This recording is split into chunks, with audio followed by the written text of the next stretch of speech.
Hello friends, ഇന്നത്തെ എപ്പിസോഡിൽ ഐശ്വര്യ അശ്വതിയുടെ റൂമിന് വാതിക്കൽ തലയിൽ പുതപ്പുമിട്ടുകൊണ്ട് വന്ന് നിൽക്കുന്ന കാഴ്ച കണ്ട് അത് കള്ളനാണെന്ന തെറ്റിദ്ധാരണയിൽ ആദിത്യനും അമൃതയും ചേർന്ന് ഐശ്വര്യയെ പെരുമാറുന്നു.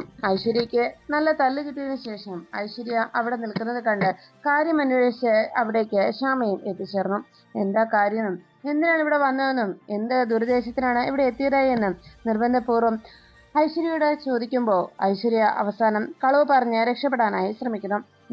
എനിക്ക് ചെറിയ പനിക്കോള് തോന്നിയെന്നും അതുകൊണ്ട് ശകലം ചൂടുവെള്ളം എടുക്കാൻ വന്നതാണെന്ന ഐശ്വര്യയുടെ മറുപടി കേട്ട് ശ്യാമയും അമൃതയും ചോദിച്ചു. അതിന് ചൂടുവെള്ളം ഇവിടെയല്ലല്ലോ, കിച്ചണിലല്ലേ, പിന്നെ അശ്വതിയുടെ റൂമിന് മുന്നിൽ എന്തിനു വന്നു? സത്യം പറ, അശ്വതി ചേച്ചിയും കുഞ്ഞിനെയും അപായപ്പെടുത്താൻ വന്നതല്ലേ എന്നൊക്കെ ദേഷ്യത്തോടെ ഐശ്വര്യയോട് ചോദിക്കുമ്പോൾ ഐശ്വര്യ അവിടെ നിന്ന് ഉറക്കെ നിലവിളിക്കുന്നു. അയ്യോ നാട്ടുകാരെ, ഓടിവായോ, ഇവരിതാ എന്നെ തല്ലിക്കൊല്ലാൻ നോക്കുന്നേ, ഈ ശ്യാമയും ആദിത്യനും ആദിയേട്ടനും അമൃതയെടുത്തിയും ഒക്കെ ചേർന്ന് എന്നെ തല്ലിക്കൊല്ലുന്നേ എന്നൊക്കെ ഐശ്വര്യ വിളിച്ചു പറയുമ്പോൾ ശ്യാമ അതിശയപ്പെട്ടു നോക്കുന്നു. അപ്പോഴാണ് ആദിത്യൻ ശ്യാമയോട് പറഞ്ഞത്, ശ്യാമ വേഗം പോലീസിനെ വിളിക്ക്, ഈ ഐശ്വര്യ ഇപ്പൊ തന്നെ പിടികൂടണം, ശ്യാമ ഉടനെ തന്നെ പോലീസിനെ വിവരം അറിയിക്കുക എന്ന് ആദ്യേട്ടൻ പറയുമ്പോൾ ഐശ്വര്യ പറഞ്ഞു, പോലീസിനെ വിളിച്ചോ? പോലീസിനോട് ഞാൻ പറയും നിങ്ങൾ 3 പേരും കൂടി എന്നെ തല്ലിയതാണെന്ന്, മനഃപൂർവ്വം നിങ്ങൾ എന്നെ തല്ലിയതാണ് എന്ന്. അപ്പോ ശരിക്കും പോലീസ് നിങ്ങൾക്കെതിരെയാണ് കേസെടുക്കുക, നോക്കിക്കോ എന്ന് പറഞ്ഞ് ആ ബെഡ്ഷീറ്റ് എടുത്ത് കൊടഞ്ഞുകൊണ്ട് അതും എടുത്ത് ഐശ്വര്യ അവിടെ നിന്ന് മടങ്ങുന്നു. അതിനുശേഷം ഐശ്വര്യയുടെ ആ പ്രവൃത്തിയിൽ ആകെ അതിശയപ്പെട്ടു നിൽക്കുകയാണ് ആദിയേട്ടനും അമൃതേട്ടനും. പിന്നീട് ഐശ്വര്യ ജയേഷിനെ കാണുവാനായി പുറത്തു വെച്ച് ജയേഷിനെ കണ്ട് ഐശ്വര്യയും ഐശ്വര്യയുടെ അമ്മ സുരഭിയും തമ്മിൽ സംസാരിക്കണം. ഇനി വരാൻ പോകുന്ന ഡിവോഴ്സ് പെറ്റീഷന്റെ ഇനി കോടതിയിൽ വെച്ച് നടക്കുന്ന ആ വാദപ്രതിവാദങ്ങളെക്കുറിച്ച് അവർ 3 പേരും ചർച്ച ചെയ്യുന്നു.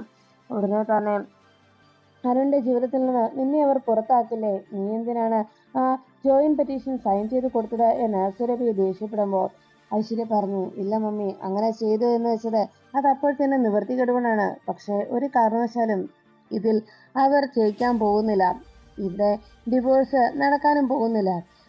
അരുൺ എൻ്റെ ഒപ്പം തന്നെ ജീവിക്കും, അതുപോലെ തന്നെ അശ്വതി ജയേഷിന്റെ കൂടെയും, ജയേഷ് അശ്വതിയും കൊണ്ട് നാട് വിടുക തന്നെ ചെയ്യണം എന്ന് പറയുമ്പോൾ അതൊക്കെ ഞാൻ ചെയ്തോളാം, എന്താ അതിനുള്ള പ്ലാനിങ് എന്ന് ഐശ്വര്യ പറ, അതിനുള്ള ഉപായം ആദ്യം പറ എന്ന് പറഞ്ഞപ്പോൾ ജയേഷിനോട് ഐശ്വര്യ പറഞ്ഞു, അതിന് ജയേഷ് ഒന്ന് ചെയ്താൽ മതി, വേറൊന്നുമല്ല, ആ ശ്രീകുട്ടി എന്ന് പറയുന്ന ആ പെങ്കൊച്ചിനെ അതിനെ ആദ്യം കൊന്നു കളയണം.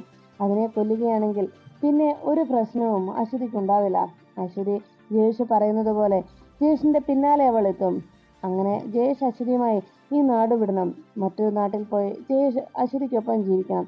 ഇവിടെ അരുണിന്റെ കാര്യം ഞാൻ ഏറ്റു എന്ന് ജയേഷിനോട് ഐശ്വര്യ പറയുന്നു. ജയേഷിന് അതിനുള്ള പ്ലാനും പദ്ധതിയുമൊക്കെ കൃത്യമായി പറഞ്ഞു കൊടുക്കുന്നു ഐശ്വര്യ. അതെല്ലാം കേട്ടതിന് ശേഷം ജയേഷ് പറഞ്ഞു, ശരി, ഞാൻ നോക്കിക്കോളാം, ഐശ്വര്യയെ എങ്ങനെ കൊണ്ടുപോകണമെന്ന് ഞാൻ തീരുമാനിച്ചു കഴിഞ്ഞു, അതിനു വേണ്ട കാര്യങ്ങളൊക്കെ ഞാൻ നീക്കിക്കോളാം എന്ന് പറഞ്ഞ് അവിടെ നിന്ന് ജയേഷ് പുറപ്പെട്ടു. അതിനുശേഷം ജയേഷ് വഴിയിൽ തൻ്റെ ബൈക്ക് ബ്രേക്ക് ഡൗൺ ആയതിൻ്റെ നിരാശയിൽ വണ്ടി സ്റ്റാർട്ട് ചെയ്യാനായി ആവുന്നത്ര പരിശ്രമിച്ചുകൊണ്ട് നിൽക്കുമ്പോൾ അതിലെ കാറിൽ വരുന്ന ശ്യാമ ജയേഷിനെ അവിടെ വെച്ച് കാണാനിടയായി. ജയേഷ് തന്നെയാണോ എന്നറിയാനായി വണ്ടി അല്പം മാറി നിർത്തി ശ്യാമ ഒന്നുകൂടി അയാളെ ശ്രദ്ധിച്ചു. അപ്പോഴേക്കും ജയേഷ് ആണെന്നും ജയേഷിന്റെ മുഖം കൃത്യമായി ശ്യാമ മനസ്സിലാക്കി. ഉടനെ തന്നെ ശ്യാമ ഫോണെടുത്ത് പോലീസിനെ വിവരം അറിയിക്കുന്നു. ജയേഷ് ഇവിടെ അടുത്തുണ്ടെന്നും ലൊക്കേഷൻ ഞാൻ സെൻഡ് ചെയ്യാമെന്നും ശ്യാമ പറയുന്നു. അങ്ങനെ ശ്യാമ അയച്ചു കൊടുത്ത ലൊക്കേഷൻ കൃത്യമായി നിരീക്ഷിച്ച് അവിടേക്ക് പോലീസ് എത്തിച്ചേരുന്നു. ഈ സമയത്ത് ജയേഷ് തന്റെ ബ്രേക്ക് ഡൗൺ ആയ വണ്ടി സ്റ്റാർട്ട് ചെയ്യാനുള്ള പരിശ്രമം തുടർന്നുകൊണ്ടിരിക്കുകയും പോലീസ് ശ്യാമ വണ്ടി നിർത്തിയിട്ടിരിക്കുന്ന സ്ഥലത്ത് തന്നെ പോലീസും അവരുടെ വാഹനം കൊണ്ടുവന്ന് നിർത്തുകയും ജയേഷ് അറിയാതെ പതുക്കെ പിന്നാലെ ചെന്ന് ജയേഷിനെ പോലീസ് പിടികൂടുന്നു. ജയേഷ് ഇതൊന്നും അറിയാതെ തന്റെ ബൈക്ക് റെഡിയാക്കാനുള്ള ശ്രമം നടത്തിക്കൊണ്ടിരിക്കുമ്പോഴാണ് ജയേഷിന്റെ പിന്നിൽ വന്ന് ആരോ പിടിച്ചതായിട്ട് ജയേഷിന് തോന്നുന്നത്. അയാളുടെ കൈ തട്ടി മാറ്റി ജയേഷ് വീണ്ടും തന്റെ ബൈക്ക് സ്റ്റാർട്ട് ചെയ്യാൻ നോക്കുമ്പോഴേക്കും ജയേഷിനെ അയാൾ പിടിച്ച് തന്റെ മുന്നിലേക്കായി നിർത്തി. അപ്പോഴേക്കും പോലീസിനെ കണ്ടതും ജയേഷ് കുതിരി ഓടാൻ നോക്കുമ്പോൾ ജയേഷിനെ പിടിച്ച് അവിടെ നിൽക്കടാ എന്ന് പറഞ്ഞ് പോലീസുകാരെല്ലാവരും പിടിച്ചു നിർത്തുകയും അവസാനം ജയേഷിനെ ജീപ്പിലേക്ക് കൊണ്ടുപോകാൻ ശ്രമിക്കുമ്പോൾ അവിടേക്ക് ശ്യാമ എത്തുന്നു. കുറേ ദിവസമായി നിന്നെ ഞാൻ അന്വേഷിച്ച് നടക്കുന്നടാ, നീ ഞങ്ങളെ പട്ടം ചുറ്റിക്കുകയായിരുന്നല്ലേ എന്ന് പറഞ്ഞ് ജയേഷിനെ പിടിച്ചുകൊണ്ട് പോകുമ്പോൾ ശ്യാമയോട് അവർ നന്ദി അറിയിച്ചു. ശ്യാമ അത് കേട്ട് സന്തോഷത്തോടെ ജയേഷിനെ നോക്കി പറഞ്ഞു, ഇനി നിന്റെ ജീവിതം ജയിലിലാടാ, സെൻട്രൽ ജയിലിനുള്ളിൽ. അതുകൊണ്ട് ഇനി നീ ഈ പുറത്തു നടന്ന് അങ്ങനെ വിലസണ്ട. എൻ്റെ അശ്വതി ചേച്ചിക്കും കുഞ്ഞിനും സമാധാനത്തോടെ ജീവിക്കണം എന്ന് പറഞ്ഞ് ശ്യാമ ജയേഷിനെ പോലീസിന്റെ പിടിയിലകപ്പെടുത്തുന്നു. അങ്ങനെ പോലീസിന്റെ പിടിയിലായ ജയേഷ് ആകെ നിരാശയോടെ അവിടെ നിന്ന് പോകുന്നു. ഈ സമയത്ത് ശ്യാമ തന്റെ ഒരു കടമ്പ കഴിഞ്ഞു എന്ന ആശ്വാസത്തിൽ തിരികെ ആനന്ദ നിലയത്തിലേക്ക് എത്തി. പിറ്റേ ദിവസം അരുണിന്റെയും ഐശ്വര്യയുടെയും ഡിവോഴ്സിന്റെ സമയമായ ഡിവോഴ്സ് വാദത്തിനായി കോടതിയിലേക്ക് വിളിച്ചതും ഐശ്വര്യയുടെ എല്ലാ ക്രൂരതകളും ഇന്ന് കോടതിയിൽ താൻ വെളിപ്പെടുത്തുമെന്നുള്ള ആ സന്തോഷത്തിൽ ഇനി അരുണേട്ടന്റെ ജീവിതത്തിൽ ഐശ്വര്യ എന്നുള്ള കരുതലുകൾ ഉണ്ടാവില്ല എന്ന ആശ്വാസത്തോടെ ശ്യാമ കണ്ണനോട് പ്രാർത്ഥിച്ച് ആനന്ദ നിലയത്തിൽ നിന്ന് ഇറങ്ങണം. അരുണും എല്ലാവരും കേസിന്റെ വാദം കേൾക്കാനായി കോടതിയിലേക്ക് വന്നെത്തി. ആദിത്യനും ശ്യാമയും ഒപ്പം അരുണും കൂടി അവിടേക്ക് എത്തുന്നു. ഈ സമയത്ത് ഐശ്വര്യയ്ക്ക് വേണ്ടി വാദിക്കാനായി എത്തിയ വക്കീൽ ചില നീക്കങ്ങൾ ഇതിനോടകം നടത്തിക്കഴിഞ്ഞു. ഈ തവണ ആര് വിജയിക്കും എന്ന ആശങ്കയായിരുന്നു അരുണിന്റെയും ഐശ്വര്യയുടെയും എല്ലാം മനസ്സിൽ. അരുൺ തീർച്ചയായിട്ടും വിജയിക്കുമെന്നുള്ള ആത്മവിശ്വാസത്തോടെ ശ്യാമയോടൊപ്പം അവിടേക്ക് എത്തിയത്. ഈ സമയത്ത് വാദം തുടങ്ങിക്കഴിഞ്ഞതും അരുണിനെ ചോദ്യം ചെയ്യുവാനായി ഐശ്വര്യയും ചോദ്യം ചെയ്യാൻ അവിടേക്ക് കോടതിയിൽ മുന്നിലേക്ക് വക്കീൽ ക്ഷണിച്ചതും അവിടെ അരുണും ശ്യാമയും ഐശ്വര്യയും കൂടി അവിടെ വന്നിരുന്നതും വക്കീലിന്റെ സംസാരം തുടങ്ങുന്നതിന് മുമ്പ് തന്നെ വാദങ്ങൾ തുടങ്ങുന്നതിന് മുമ്പ് തന്നെ അവിടുന്ന് ജഡ്ജി ചില കാര്യങ്ങൾ അന്വേഷിച്ചു. നിങ്ങളുടെ പൂർണ്ണ സമരത്തോടെ തന്നെയാണല്ലോ ഈ പെറ്റീഷൻ സൈൻ ചെയ്തല്ലേ എന്ന് ചോദിച്ചതും ഐശ്വര്യ പറഞ്ഞു, അല്ല മേഡം, എനിക്ക് ചില ആവശ്യങ്ങൾ എൻ്റെ നിവൃത്തി കൊടുക്കൊണ്ട് ഞാൻ ചെയ്തു പോയതാണ് എന്ന് അറിയിച്ചു. അതോടൊപ്പം ഐശ്വര്യയുടെ വക്കീലും അതിനെ തന്നെ ഊന്നിക്കൊണ്ട് സംസാരിച്ചു. എൻ്റെ കക്ഷിക്ക് കുറച്ച് സാമ്പത്തിക ബാധ്യതകൾ ഉണ്ടായെന്നും അതിൻ്റെ പേരിൽ ഇവർ ശരിക്കും ചൂഷണം ചെയ്യുകയായിരുന്നുവെന്നും അരുണും ശ്യാമയും അരുണിന്റെ കുടുംബവുമൊക്കെ ശരിക്കും ഐശ്വര്യ ചൂഷണം ചെയ്യുകയായിരുന്നു എന്ന് ആ വക്കീല് വാദിക്കുന്നു.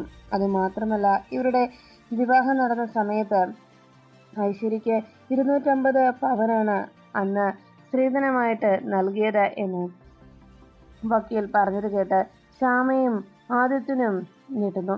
ഒപ്പം അരുൺ അതിനുള്ള മറുപടിയായി പറഞ്ഞു, ഐശ്വര്യ കുറച്ച് ആഭരണങ്ങൾ കൊണ്ടുവന്നിരുന്നു എന്ന സത്യം തന്നെയാണ്. അതെല്ലാം അവളുടെ കയ്യിൽ ഇപ്പോഴുണ്ട് താനും. ബാക്കിയുള്ളതെല്ലാം മുക്കുപണ്ടമായിരുന്നു എന്ന് അരുൺ അറിയിച്ചു. അരുൺ പറഞ്ഞത് കേട്ട് ഐശ്വര്യയും സുരഭിയും അതിശയപ്പെട്ട് നോക്കുമ്പോൾ വക്കീൽ ചോദിച്ചു, അതിന് നിങ്ങളുടെ കയ്യിൽ എന്തെങ്കിലും തെളിവുണ്ടോ?